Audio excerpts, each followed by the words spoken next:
Everyone, welcome to the show. So the federal trial of 43-year-old California resident David DePape just ended. It started last week. DePape, as you'll recall, he's the man who broke into the home of then Speaker of the House, Nancy Pelosi. He held her 82-year-old husband hostage, then bludgeoned him in the head with a hammer. This happened in October of 2022.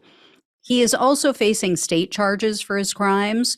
A hearing for that trial is scheduled for November 29th. So the trial date hasn't been scheduled yet, but it might be scheduled then. They could move to a plea deal. A lot of it hinges on this federal case. So the federal case is unique, though. It's very different from the state case because the prosecutor has to prove that DePape's actions were related to Nancy Pelosi's position and her responsibilities in Congress, because the government charged DePape with two crimes. They were assault on an immediate family member of a federal official and attempted kidnapping of a federal official. So they kind of have to show that he was trying to prevent her from, carrying out her duties as a Congress member or the Speaker of the House.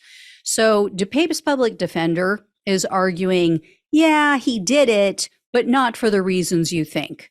In her opening remarks, she said, quote, "This is not a whodunit."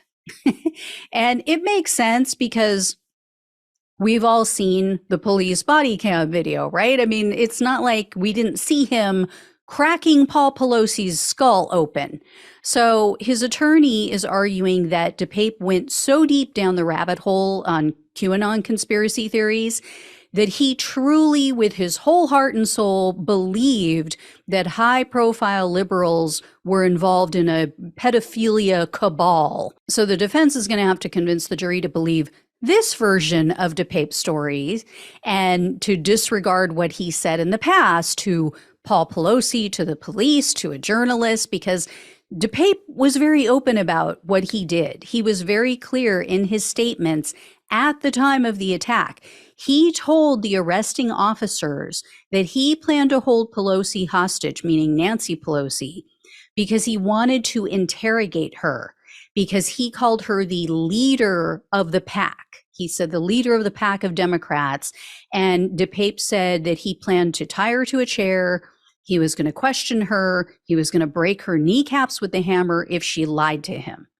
And he told the police if she had to return to Congress in a wheelchair, it would serve as a warning to other Democrats. And then shortly after the attack, when Pelosi's husband regained consciousness, he told the police that when he was alone with DePape before the police showed up, DePape came in, he asked, "Where's Nancy?" And Paul Pelosi said, "What do you want with Nancy? Why do you want to talk with her?" And DePape allegedly said to him, quote, "Well, she's number 2 in line for the presidency, right?" And then also the prosecutor has evidence that has never been released to the public before. Apparently they have a recording of DePape admitting that his crimes were motivated by, quote, criminal attacks on Donald Trump. And he said these were being perpetrated by Pelosi and also Hillary Clinton. And then DePape added, quote, "I'm not trying to get away with this. I know exactly what I did. This is like a fucking crime spree of the Democratic Party. This is fucking insane. They are the criminals." So his defense attorney has her work cut out for her. And the prosecutor started calling witnesses last Thursday after they finished jury selection. They started with 6 officers who were involved in the case. So the 2 who responded to the call at the house, also the ones who took his statements, that interrogated him after his arrest, the ones who processed the evidence. One thing that was surprising was that Pelosi's husband was struck with the hammer at least 3 times, they said. So that is what an FBI special agent said during her testimony. Apparently, there's police body cam footage that hasn't been released. So we didn't see the full extent of what he did, of the attack. Paul Pelosi testified this week. He told the jury, quote, It was a tremendous sense of shock to recognize that someone had broken into the house, and looking at him and looking at the hammer and the ties, I recognized that I was in serious danger. So I tried to stay as calm as possible. Paul Pelosi also explained that his alarm system wasn't armed because he said he never turned it on when he was home alone because he was concerned his movements would trigger the alarm. In addition, he said that he was trying to convey the seriousness of the situation to the police when he called them without upsetting DePape, because DePape was standing there listening while he was on the phone with the police. The neurosurgeon who operated on Paul Pelosi also testified. The doctor told the jury that Pelosi had 2 deep lacerations on his head. One that was so deep, he said that his skull was exposed, and then there were fractures underneath. So according to the Associated Press, DePape listened to this without showing very much emotion. And then when it came time for him to testify, he broke down in tears. He took the stand and he admitted to everything. He told the jury that his plan, for some reason, was to dress up in a unicorn costume. And then he was going to interrogate Nancy Pelosi, and DePape said that he wanted to kidnap her because she, quote, was just lying to the public about Russiagate and basically pushing a bias line for the Democratic Party. So Russiagate, as you guys likely know, that refers to the investigation into whether or not Trump colluded with Russia when we know for a fact that Russia meddled in the 2016 election. So DePape followed his attorney's lead. He denied that his plan had anything to do with Pelosi's work in Congress, and he told the jury that the mainstream media, quote, were all lying about Trump, and, quote, everything was a lie. Then DePape also explained how he went from being more of a leftist to a right-winger. He basically said that, he read this comment online about Donald Trump, and then that's what started the whole thing. Well, that's when DePape started to cry. That's when his attorney asked him, how did you go from being a leftist to being right wing? He broke down. He started crying. He started describing how certain podcasts and YouTube videos sent him down this rabbit hole into conspiracy land. And he said that there were 2 podcasters specifically that he listened to the most, Tim Pool and James Lindsay. Tim Pool, one of these guys who tries to, I'm a leftist, but I'm so done with the Democratic Party because I realize that they're just liars. But, right-wingers are so great and so honest. And so now, I'm aligning with them. Yeah, that guy.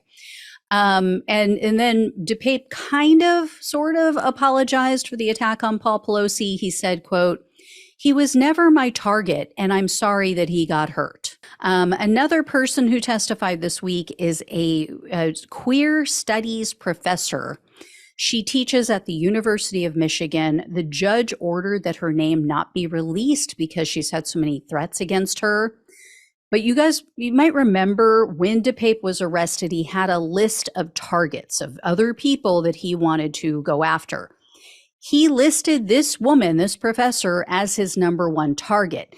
In his warped mind, he thought he was going to use Nancy Pelosi to get to this professor for some reason. And then DePape told the jury that he believed she was, quote, trying to turn our schools into pedophile molestation factories. Yeah, not Nancy Pelosi, this professor. So, dear God, this is your brain on right-wing news. Anyway, closing remarks took place yesterday on Tuesday.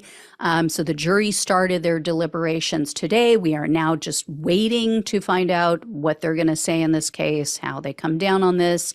And again, this is what Donald Trump and his cult members have done to our country. QAnon would not exist but for Donald Trump. That's what it was all about. Whoever's behind QAnon, and we think we know, but it hasn't been established for certain yet, but they or that person convinced so many people on the right that Donald Trump was their savior, that he was working with the military, that he was working behind the scenes to get rid of this pedophilia cabal, and that it's all Democrats, blah, blah, blah. These people ate it up with a serving spoon. And so now you have people like this, clearly unstable, committing acts of violence because of that. If the person behind QAnon is ever found out, if we ever discover for sure their identity, they 100% need to be prosecuted or at the very least sued civilly for all the damage that they've done. I mean, there are literally people who have murdered their children because of QAnon conspiracy theories. Anyway, I will let you all know when I hear more. I will definitely let you know when I hear the verdict. Thank you all so much for watching and listening. Please like, share, and subscribe. Please donate if you can. Love you all. Take care. Talk with you soon.